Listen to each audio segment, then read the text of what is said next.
De acordo com o dicionário, felicidade é um momento durável de satisfação, onde o indivíduo se sente plenamente feliz e realizado. Um momento onde não há nenhum tipo de sofrimento.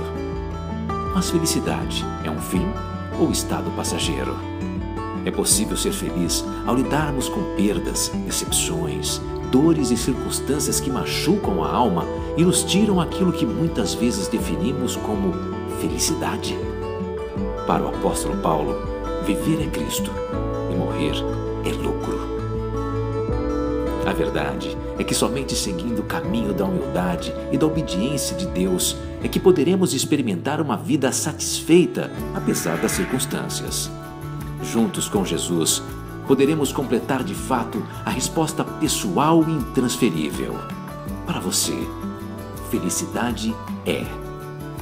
Esta também é a nova série da IP Morumbi.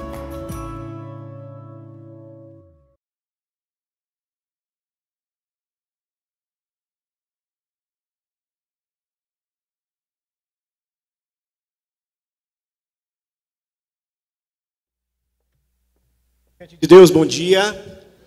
Bom dia, gente. Estão animados e felizes? Levanta assim o braço, diga amém. Muito bem, muito bem. É um privilégio para nós receber alguém que, na minha concepção, tem sido um profeta de nossos dias. Alguém que tem nos ajudado a entender os focos do antirreino e da maldade dos homens aqui nessa terra. Então, Antônio Carlos Costa é fundador e pastor da Igreja Presbiteriana da Barra da Tijuca, no Rio de Janeiro. É teólogo com mestrado em Teologia Histórica pelo Andrew Jumper, aqui em São Paulo. E é também fundador e presidente da ONG Rio de Paz, que na verdade é muita coisa do que acontece por meio da ONG Rio de Paz que ele vai compartilhar conosco nessa manhã. Então que Deus nos abençoe. A minha oração, desde que eu soube que ele viria aqui mais uma vez na Igreja do Morumbi, que ele já é de casa, na verdade, já é bem a terceira ou quarta vez que ele está aqui. Então a minha oração era que Deus nos impactasse mais uma vez, que Deus nos desafiasse mais uma vez, e que essa palavra que vem agora dos lábios do Antônio Carlos, na verdade, seja um desafio do próprio Deus para cada um de nós. Amém? Amém. Então direciona a sua mão direita aqui para o Antônio, por favor. Amém. Amém. Vamos orar por ele, mas na perspectiva de que seremos impactados pelo Senhor.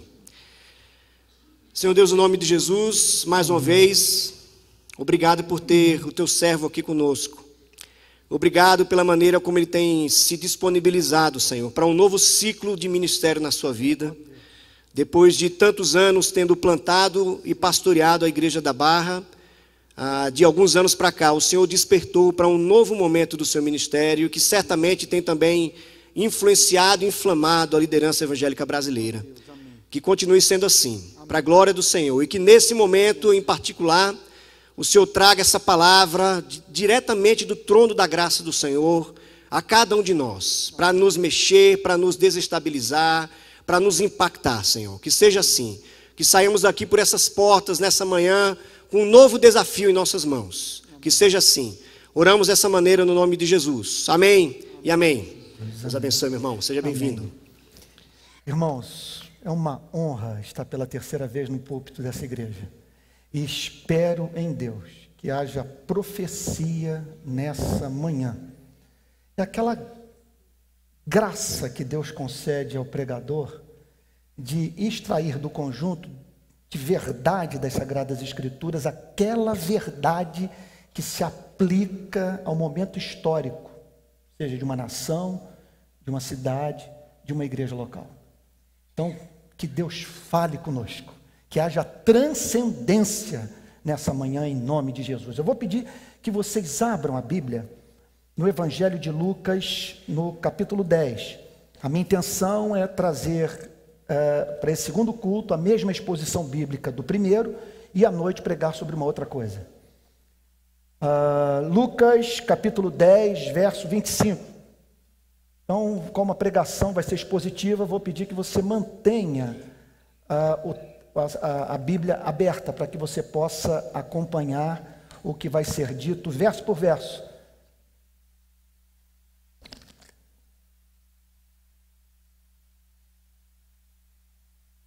Gente, o verso 25 já dá para a gente parar nele. É tema para nós ficarmos esse culto inteiro meditando. Eis que certo homem, intérprete da lei, se levantou com o intuito de pôr Jesus em provas. É inacreditável.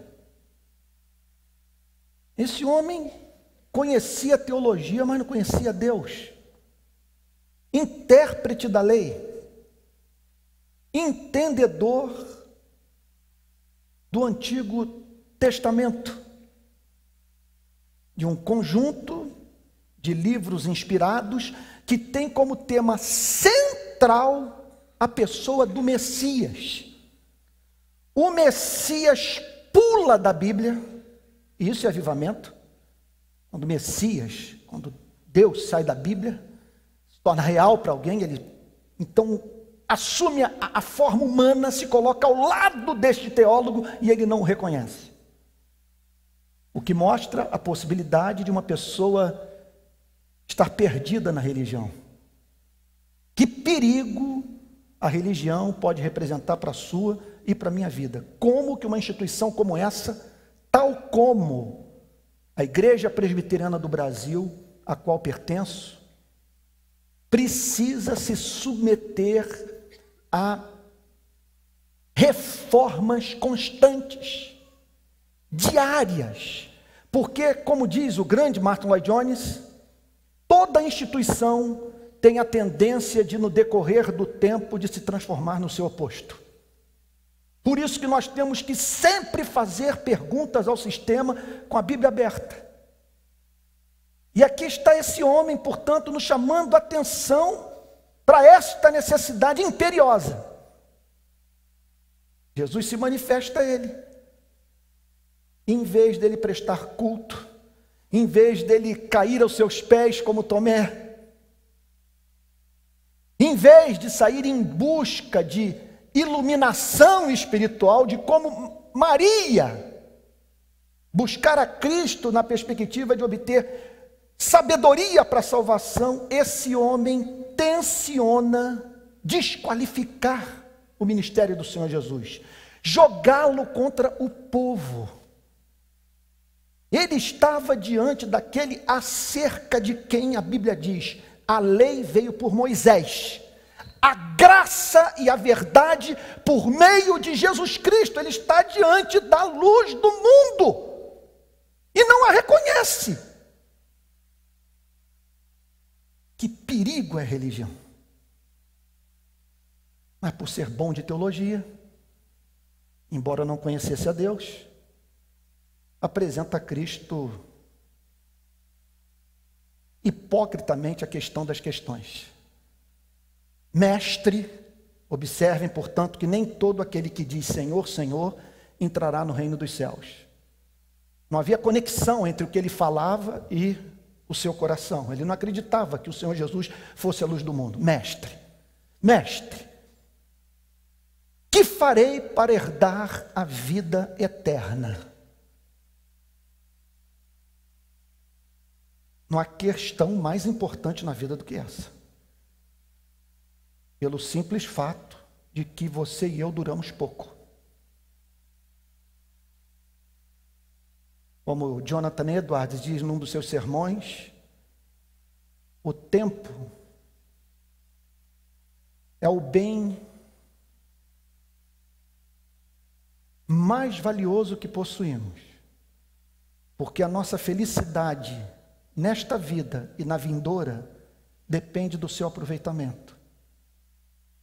Contudo, é um bem escasso, e ninguém o sabe o quão escasso é em sua vida. O homem nascido da mulher vive breve tempo, cheio de inquietação, nasce como a flor e murcha, foge como a sombra e não permanece. E depois, o que virá? O que nos aguarda após a morte? Essa questão é central. Como me reconciliar com Deus a quem ofendi? Como viver uma vida agradável aos seus olhos? Como viver de uma tal maneira nesta vida, de maneira que eternamente eu viva na sua presença em estado de bem-aventurança?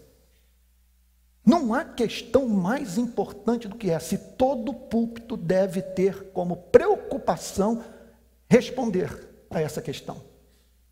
Abro um parênteses aqui para lhes dizer que um pastor pode pregar a Bíblia e não pregar o Evangelho.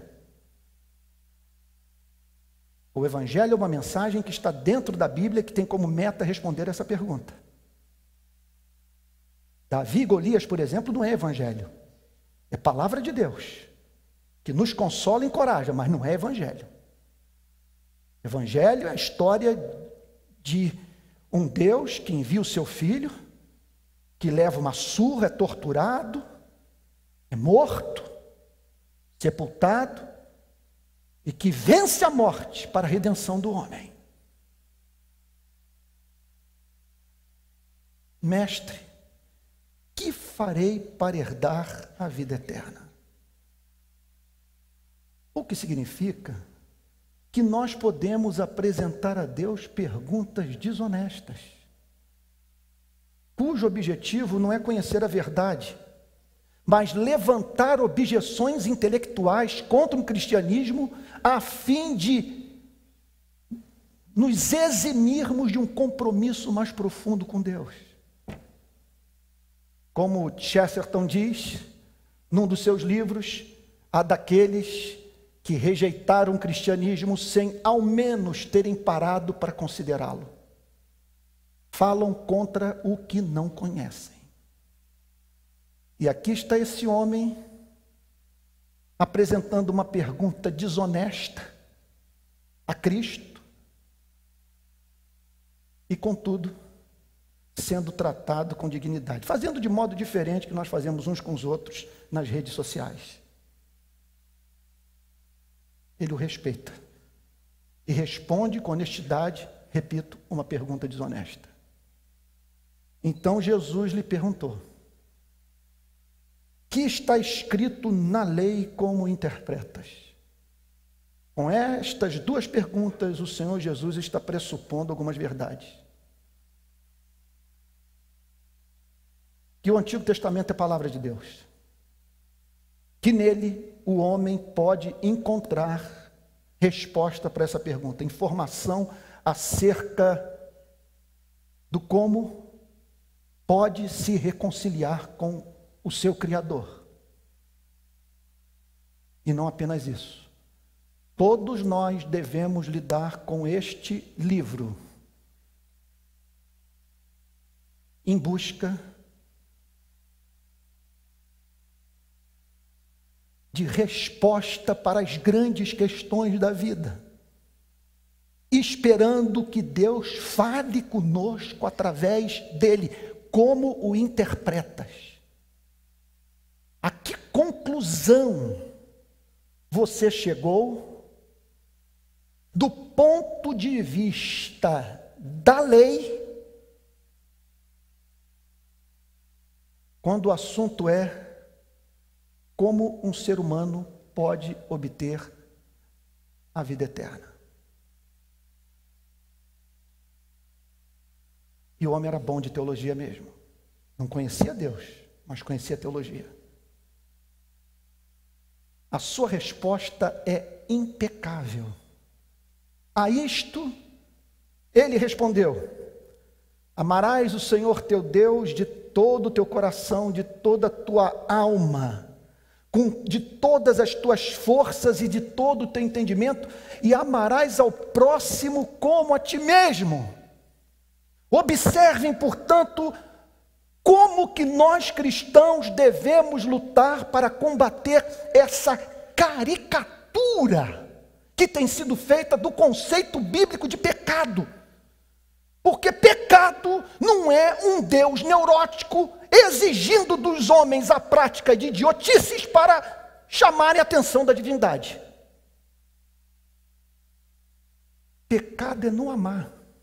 E isso é racional. Faz todo sentido. O que Deus pede do homem é que o homem ame.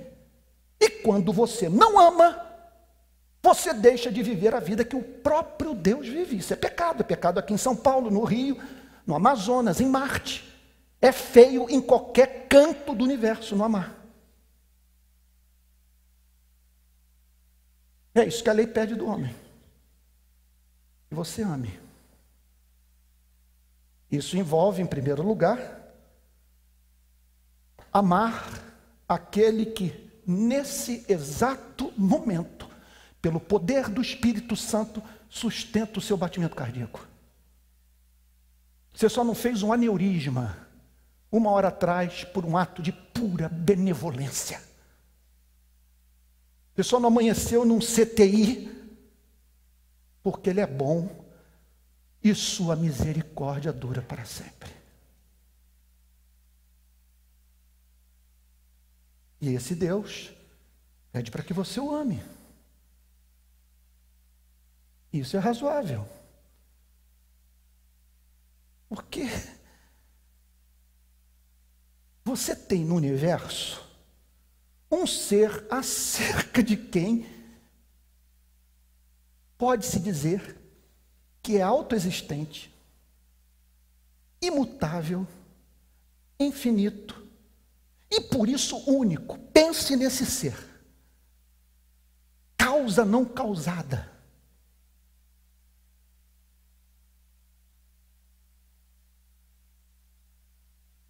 Alguém em cujo rosto o tempo não põe rugas.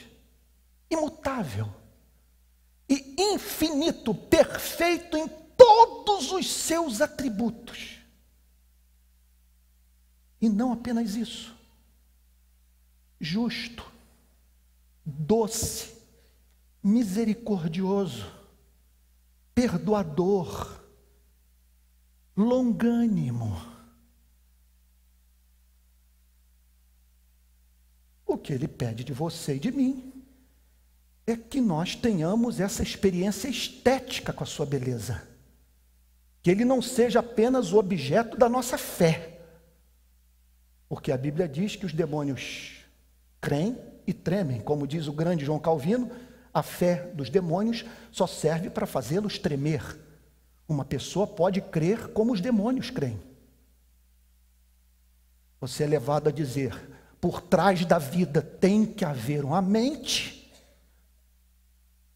mas este a quem você atribui a origem de todas as coisas, não lhe é amável. Você não vê excelência nele. Quando o texto diz que Deus pede para que o homem o ame, está querendo nos dizer que Deus espera ser visto por nós como digno de ser amado. O que significa nos encantarmos com Ele, fixarmos as nossas afeições na referência absoluta de tudo que é bom, justo e belo, tornando assim o nosso supremo bem, consequentemente sendo levados a relativizar todos os demais bens da vida, por o vermos como a nossa pérola de grande valor, e como expressão mais radical desta paixão, entregarmos o nosso Isaac a Ele. Isso que Ele pede de você e de mim. Não dá para pensarmos em alguma coisa que esteja aquém desse amor que superficialmente acabei de descrever. Fora disso, repito, é crer como os demônios creem. É crer enquanto um joelho bate no outro. Não há espaço para você dizer: o pardal encontrou casa, andorinha ninho para si, onde acolhe os seus filhotes, mas eu, os teus altares, Senhor dos exércitos, rei meu, Deus meu. Não há espaço para você dizer: te contemplo na beleza da sua santidade. Isso que a lei pede do homem. E porque você o tem como excelente, porque você o tem como amável, porque você o vê como o criador e sustentador da sua vida, você ama a Ele e a tudo que Ele ama. Esse é o fundamento da ética cristã. Amar a Deus e amar a tudo que Deus ama. E não há nada que Deus mais ame do que o homem. Por isso, amarás o teu próximo como a ti mesmo.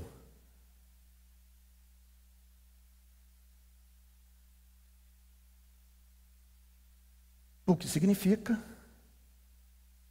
que eu sou forçado pela lei, que me pede o que é razoável, o que é justo, o que é belo, a viver de uma tal maneira que quem cruzar o meu caminho volte para casa se sentindo amado. Seja tratado com dignidade.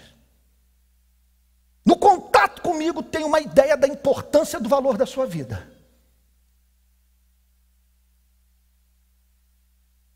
Isso significa viabilizar a vida daquele que a providência divina põe no meu caminho, a ponto de até mesmo abrir mão do que vai me fazer falta para atender a necessidade mais urgente daquele que deve ser amado por mim por amor a Deus, e cuja dor eu conheço, porque eu não sei o que se passa na cabeça de um cavalo, de um gato, de um leão, mas eu sei o que se passa na alma de um homem.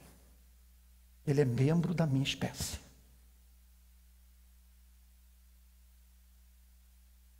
Que farei para herdar a vida eterna? Que ele ensina.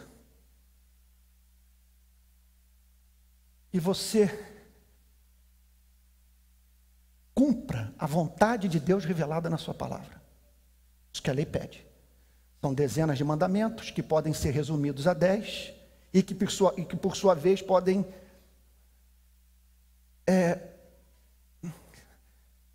ser vistos como tendo como fundamento apenas 2 mandamentos: amar a Deus e amar ao próximo. Então, Jesus lhe disse: respondeste corretamente. Você não conhece a Deus, mas é bom de teologia. Você conhece a confissão de Westminster. Você não conhece o Pai. Sua resposta teologicamente é impecável. Vejam como que pode haver um divórcio entre a mente e o coração. Faze isto e viverás. Faze isto e viverás. Nesse ponto do diálogo, era para esse homem ter caído de joelhos e ter feito como o publicano da parábola, batido no peito,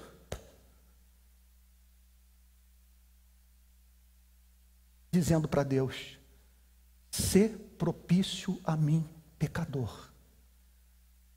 Porque o seu e o meu problema não é tanto álcool, tabaco e pornografia na internet. A sua e a minha desgraça, nossa grande paralisia moral, relaciona-se ao fato de que nós desaprendemos a amar. Por isso que o homem precisa de um salvador, porque a gente não sabe amar. Mais uma vez mencionando Chesterton, a doutrina do pecado original é a única doutrina bíblica para a qual há evidência empírica. No nosso caminho há destruição e miséria.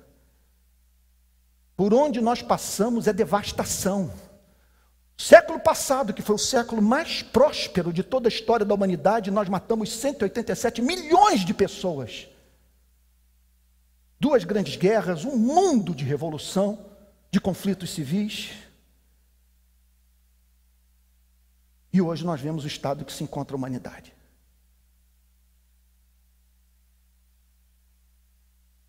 Nesse momento, esse homem deveria clamar pela compaixão divina. Senhor, se esta é a condição do homem, ser salvo mediante o cumprimento do pacto das obras, ser salvo através do amor, Senhor, eu estou perdido. Porque eu não nasci com a predisposição para te levar a sério. Eu não nasci vendo excelência em ti. Eu faço parte de uma raça que o odeia. E não há nada mais difícil que tu peças de mim na tua palavra do que amar o próximo. Aliás, essa é uma das declarações do grande pai da psicanálise, Sigmund Freud, que via o cristianismo como, como é que eu poderia dizer? Cruel com o homem. Pedir de nós o que nós não conseguimos fazer. Porque em geral nós não conseguimos ver na vida do próximo o que nos estimule a amá-lo. Esse é o ponto de vista de Freud.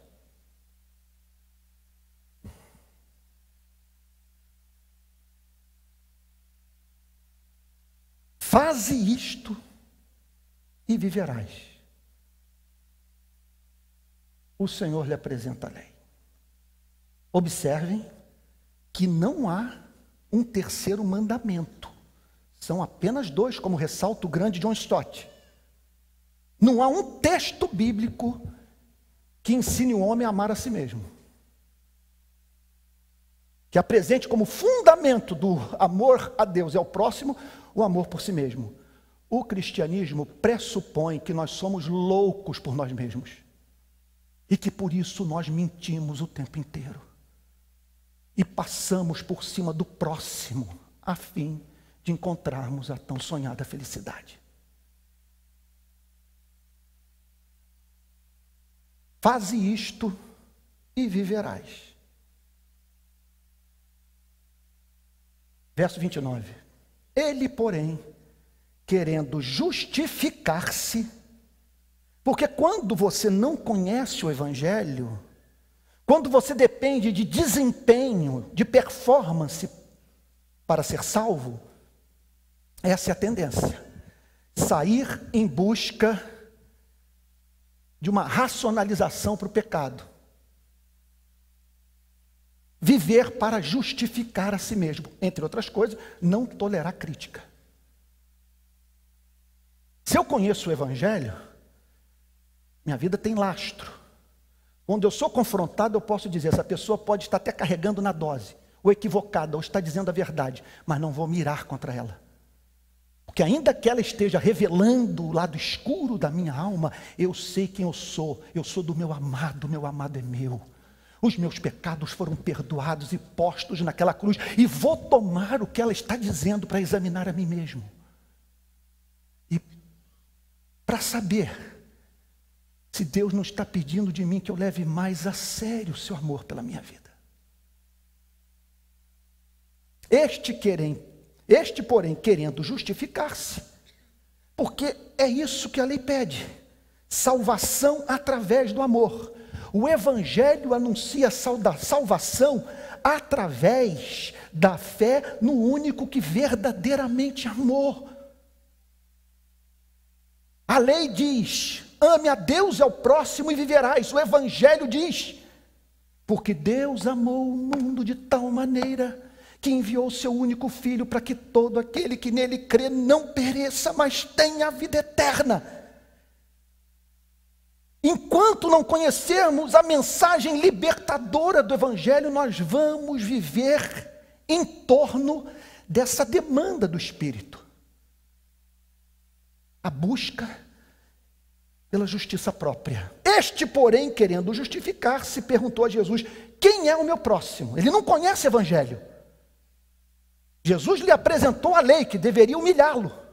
Mas como esse homem, apesar de conhecer teologia, repito, não conhecia Deus, era espiritualmente cego, não compreendeu onde o Senhor Jesus estava querendo levá-lo. Este, porém, querendo justificar-se, perguntou: quem é o meu próximo? Porque ele sabia o que aquilo tudo implicava. Porque se a resposta fosse: tua mulher, Deus não vai pedir de você que você ame estranhos. E olha lá, tua mulher já seria uma pedreira. Então, quem somos? Ou teu marido, os teus filhos, os bons judeus. Mas se a resposta envolvesse pagãos, samaritanos, homossexuais, petistas, tucanos, esquerdopatas, devoradores de criancinha da direita, esse homem chegaria à conclusão de que estava perdido, porque se esse amor tivesse que ser universal, não havia esperança para ele. E aí o Senhor Jesus, na sua infinita sabedoria, inventa uma história para ajudar aquele homem a entender o espírito da lei. E o que Deus pede do homem quando o chama para amar ao próximo com o amor que tem pela sua própria vida, com o amor com o qual ele nasceu. Jesus prosseguiu dizendo: certo homem descia de Jerusalém para Jericó e veio cair em mãos de salteadores, os quais, depois de tudo lhe roubarem e lhe causarem muitos ferimentos, retiraram-se, deixando-o semi-morto. Oh, meu Deus, que o Espírito Santo me ajude, porque o Brasil inteiro está aqui nesse homem. No caminho de Jerusalém, 900 metros acima do nível do mar, para Jericó, você então, naquele dia, podia se deparar com um elemento novo na paisagem. Havia animais, um arbusto ou outro, as pedras do deserto e um ser, acerca de quem a Bíblia diz, criado à imagem e semelhança de Deus, moído, cheio de hematoma no corpo, impossibilitado, isso eu faço questão de frisar, impossibilitado de fazer alguma coisa por si mesmo, e que havia sofrido 3 violações de direito: direito de propriedade, direito de ir e vir e o direito à vida. E por que eu digo que o Evangelho, ou melhor, o Brasil, está presente nesse texto do Evangelho? Porque tem nos sido ensinado nesse país, interessante isso, que parte da igreja brasileira é porta-voz dessa mensagem, que todos os brasileiros que se encontram na situação desse homem, à beira do caminho, impossibilitado de andar pela estrada, de ser autor da sua própria vida, é preguiçoso, é responsável pela sua desgraça. Nós estamos diante de um homem, vamos trazer para outro contexto, impossibilitado de ascender socialmente se não pudesse contar com a misericórdia do próximo. Estava quebrado. Foi a grande verdade que eu aprendi nas favelas do Rio de Janeiro. A grande pancada quando eu saí de uma igreja parecida com essa, na Barra da Tijuca, e botei o pé na favela depois de uma operação do BOPE que matou um garoto dentro da comunidade. Aquele mar de ratazana, esgoto, crianças sem acesso à educação de qualidade, abuso de poder, barracos, ruas imundas, meninos e meninas acordando sem ter o que fazer, porque não há área de lazer na comunidade.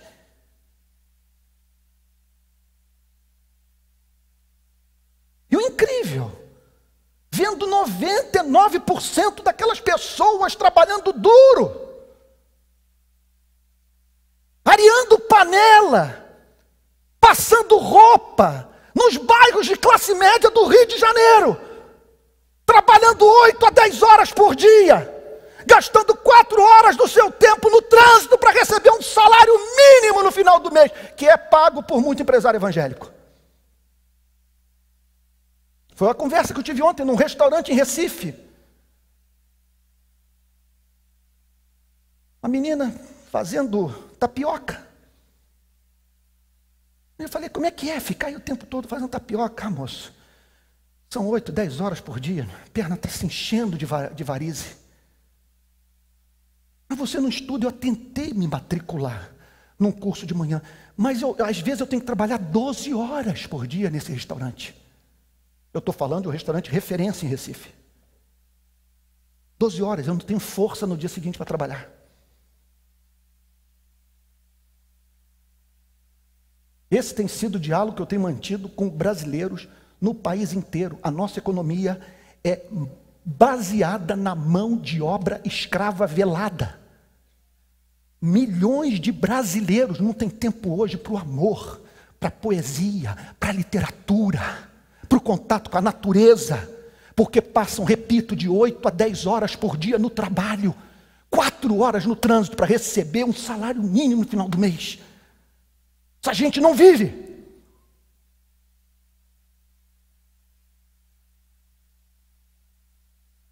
E o que falar sobre o que aconteceu em São Paulo essa semana? Gente, o que eu tenho a dizer sobre São Paulo é o mesmo que eu estou dizendo há anos sobre o Rio de Janeiro, que eu tanto amo, onde eu nasci. O silêncio dessa cidade é inaceitável. Bandidos, mascarados, mataram 18 seres humanos, dos quais 12 não tinham antecedente criminal. E num país que a lei não prescreve, para a polícia um papel em branco para ela matar quem ela quiser. Isso é democracia, Estado democrático de direito. Ninguém protestou, com exceção de uns poucos moradores de São Paulo que se amordaçaram, foram para a Avenida Paulista anteontem e estenderam uma faixa com a seguinte frase: quem matou os 18? E é pedreira fazer isso nessa cidade. Liguei do Rio de Janeiro, um amigo meu, liguei do Rio de Janeiro para um amigo meu que mora em São Paulo, e ele ligou para o líder de juventude de uma igreja. Você pode nos ajudar na manifestação? O que ele respondeu, acabei de falar com o pastor falou para a gente não se meter nessa. O que levou o sociólogo Sérgio Adorno, numa entrevista para a BBC, que teve como ilustração a manifestação feita por esse grupo aqui de São Paulo, a dizer o seguinte: o Brasil sofre de uma anestesia moral. É o que Hannah Arendt chamava de banalidade do mal. Nada nos choca, nada nos perturba. Em qualquer cidade europeia, Londres, Amsterdã, Berlim, o povo ia para a rua, 18 pessoas mortas, e as cenas passaram para o Brasil inteiro.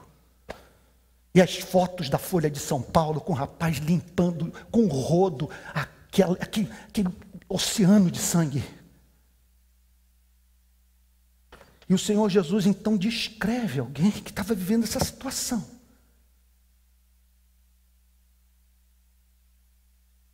Em Osasco, nós podemos dizer que em Barueri moram matáveis.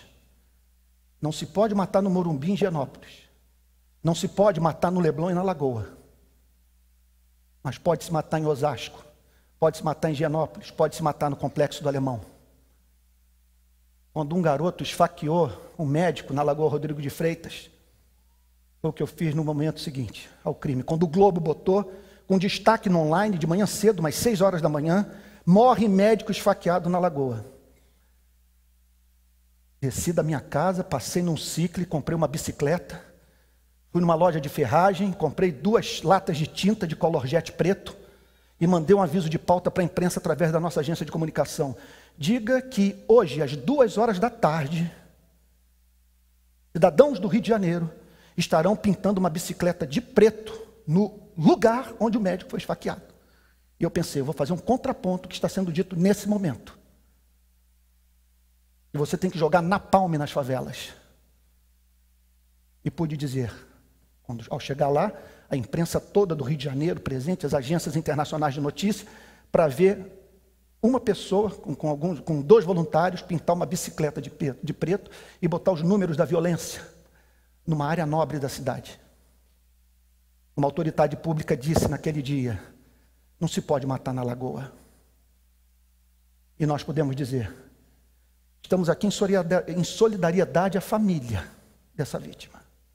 E não estamos pregando impunidade, mas nós não podemos nos esquecer do fato que o que aconteceu hoje na lagoa acontece todos os dias nas favelas do Rio de Janeiro e ninguém grita. Como aconteceu em Osasco. É uma vergonha para o Brasil, é uma vergonha para nós evangélicos, que deveríamos funcionar como consciência da nação. Nós estamos deixando São Paulo e Rio de Janeiro entrar em processo de mexicanização. Podemos estar vivendo o princípio das dores, se esses matadores profissionais não encontrarem gente intrépida, gente com coragem, gente que se posicione, gente que saia do computador e vá para a rua protestar. Verso 31. Casualmente descia um sacerdote por aquele mesmo caminho e vendo passou de largo. Semelhantemente um levita descia por aquele lugar e vendo também passou de largo. Gente, vamos parar para pensar aqui na seguinte questão. Isso não é uma narrativa, isso é uma invenção. Tudo aqui é deliberado. O uso dos verbos, dos personagens, tudo foi inventado por Jesus Cristo, nosso Salvador. Por que o verbo descia?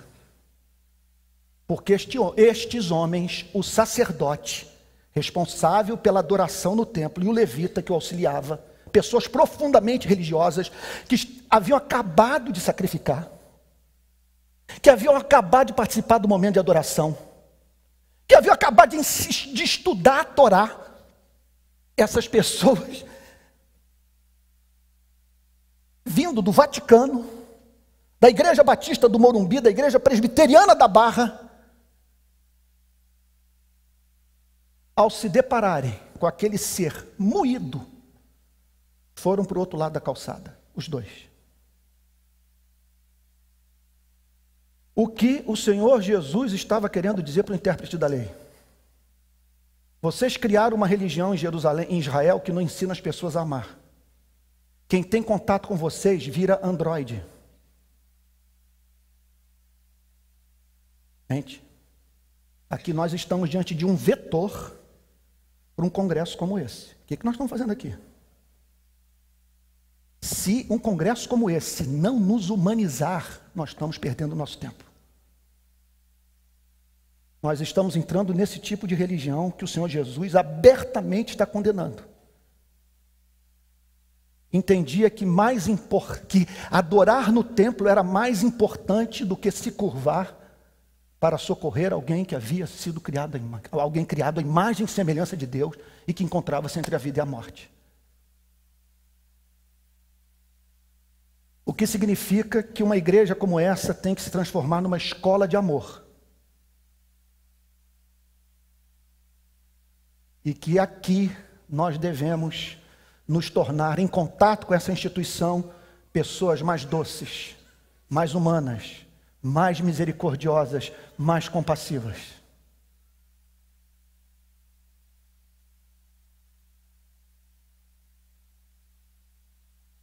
É muito duro. Você vê num congresso da minha denominação, teólogo prescrever pena de morte como solução para todos os problemas que nós encontramos na área da segurança pública.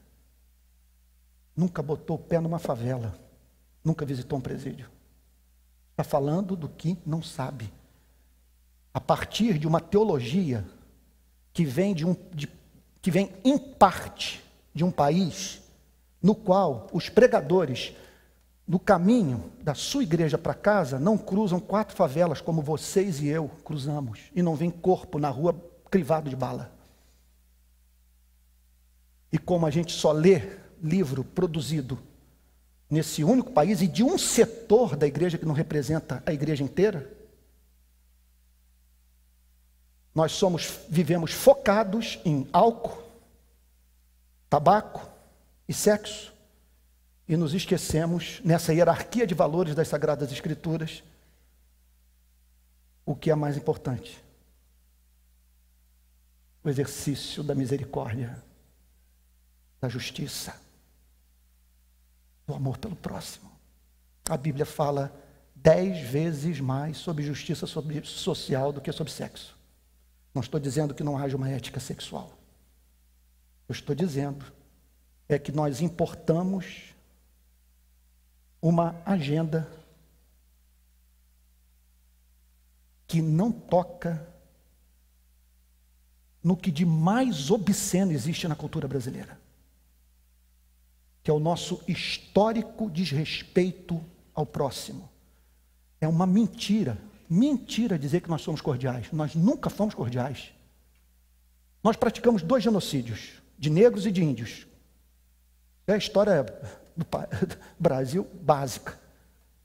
Negros e índios. Fomos o último país a abolir a escravidão. 40% de todo o tráfico de escravos veio para o Brasil. E quando demos liberdade para esse mar de negros, ninguém pensou em termos de política pública para essa gente viver com dignidade. É por isso que hoje a nossa pobreza tem cor. E o sistema prisional também. Isso não nos perturba. Nos últimos 12 anos, no governo Lula e Dilma, 600 mil brasileiros foram assassinados.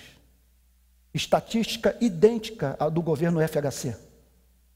600 mil brasileiros estão presos em regime de campo de concentração. Nenhum evangélico que eu conheço se perturba. Ninguém entra em agonia com isso. Sabia que tem gente, e dos quais, preste atenção, apenas 11% praticaram crimes contra a vida. 70% estão presos por conta de crime contra o patrimônio e envolvimento com a dinâmica do uso de drogas. E 40% não foram condenados ainda pela justiça. No seu país, no meu país. Somos a 7ª economia do mundo e o 79º país do planeta em índice de desenvolvimento humano. Por isso que eu lhes digo, essa passagem é profética. Essa passagem visa corrigir pecados da nossa sociedade e da igreja. Nós perdemos a capacidade de nos compadecermos desse mar de desgraçados. Olha o que o texto prossegue dizendo, aqui eu concluo. Certo samaritano seguiu o seu caminho. A escolha do samaritano aqui foi precisa, porque ele era objeto do preconceito do povo judeu. Havia passado por processo de miscigenação, considerado cerimonialmente impuro. Não tinha o DNA de Abraão. Que seguiu o seu caminho. Olha só, gente, o objetivo desse culto. Passou-lhe perto e vendo, compadeceu-se dele. Esse é o objetivo da igreja. É fazer com que o nosso coração se desperte para o sofrimento humano. Passando por perto, ele viu e se compadeceu. No caminho de Jerusalém para Jericó. E chegando-se, pensou-lhe os ferimentos, aplicando-lhes óleo e vinho, e colocando sobre o seu próprio animal, levou para uma hospedaria e tratou dele. Olha aí, gente. Ele tinha uma informação. Talvez ele nunca tenha lido, certamente nunca leu Adam Smith, nem Karl Marx, mas tinha uma informação dentro dele. Ele sabia como gostava de ser tratado. E o que ele gostaria que fosse feito por ele se ele estivesse no lugar da vítima. E ele fez exatamente o que o princípio do amor próprio, como é que eu poderia dizer?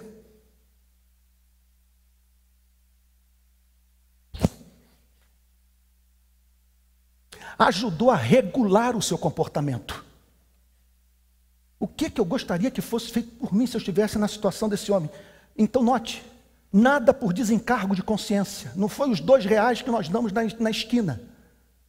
O texto diz então que ele pensou-lhe os ferimentos, aplicando-lhes óleo e vinho. Que ninguém diga que isso é o Espírito Santo e o sangue de Jesus, porque o texto não está falando aqui sobre o Espírito Santo e o sangue de Jesus. Óleo e vinho, medicina da época.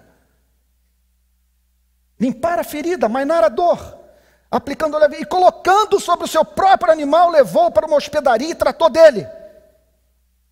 No dia seguinte tirou 2 denários, o equivalente a 2 dias de trabalho, o entregou ao hospedeiro dizendo: cuida deste homem, e se alguma coisa gastares a mais, eu te indenizarei quando voltar. o Brasil é prato cheio para o cumprimento dessa missão. Que nos ensina, portanto, que a missão da igreja não é evangelizar nem lutar pela justiça social. A missão da igreja é amar. E o amor é que vai regular a nossa ação e vai nos dizer, momento a momento, o que nós devemos fazer. Dar um folheto evangelístico para esse homem seria uma crueldade.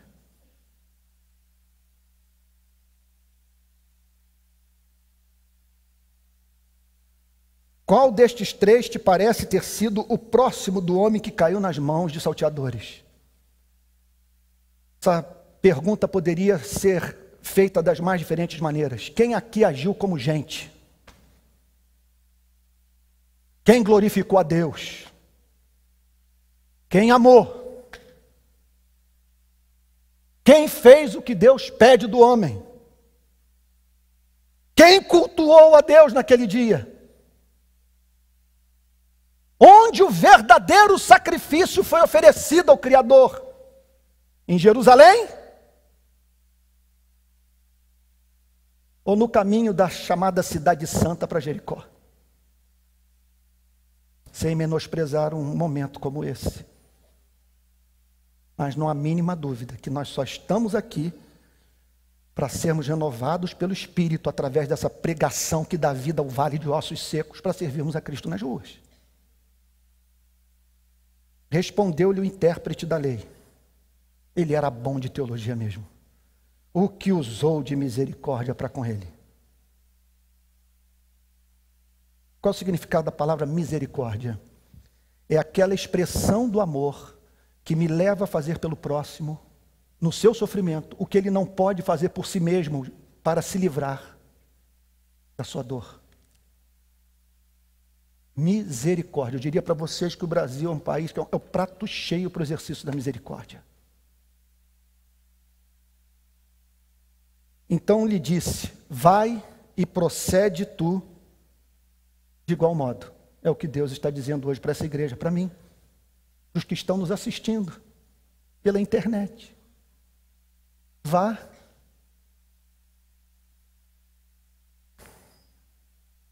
E se deixe guiar pelo que você sente por você. Vá e leve Deus a sério. Vá e ame esses pelos quais Cristo deu sua vida na cruz. Qual é a conclusão que nós chegamos com essa passagem? E aqui eu termino. E ninguém é salvo pelo amor. Nós somos salvos pela graça de Deus que está em Jesus Cristo, nosso Senhor. Não vim aqui pregar lei. Contudo, vale a pena ressaltar uma verdade claramente revelada por essa passagem. Ninguém é salvo pelo amor, certamente. Mas ninguém vai entrar no reino dos céus sem amor. E a expressão mais basilar do amor é a misericórdia. É você socorrer o que está quebrado. Essa é a missão da igreja. Fazer essa gente voltar para a estrada. Voltar a andar. E lá na frente, pela ação evangelística da igreja, interpretar essa compaixão como expressão do compromisso com Jesus Cristo, nosso Salvador.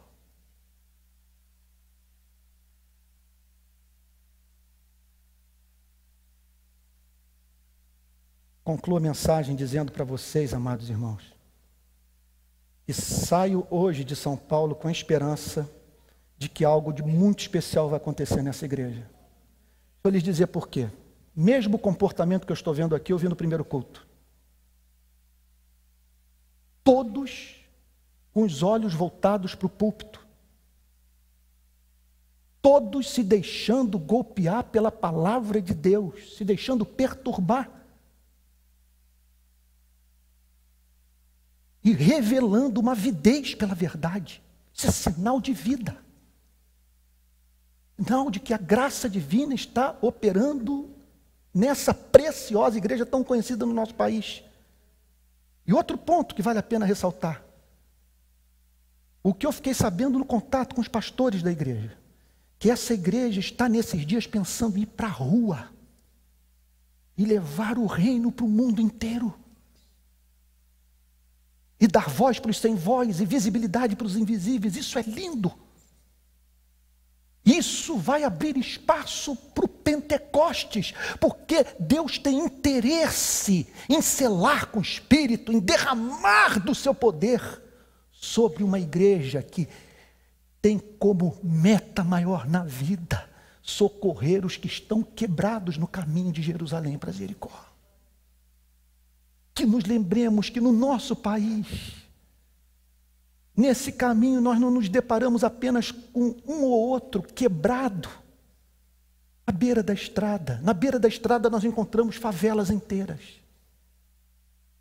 Opressão, miséria, abuso de poder, violação dos direitos humanos. Eu posso lhes garantir que Deus quer enviar sobre essa igreja, em nome de Jesus, é a profecia do desejo. Mas creio que Deus está me usando para lhes dizer isso. E vai haver um avivamento estranho nessa igreja. Que Deus vai enviar um batismo de misericórdia. Que essa igreja vai crescer em doçura. E o seu testemunho haverá de se espalhar por essa nação, para a glória de Jesus. Que vai ser uma igreja rica, para além do que já tem sido, em obras de misericórdia, para a glória de Jesus. Que Deus abençoe, querido. Vamos ficar de pé.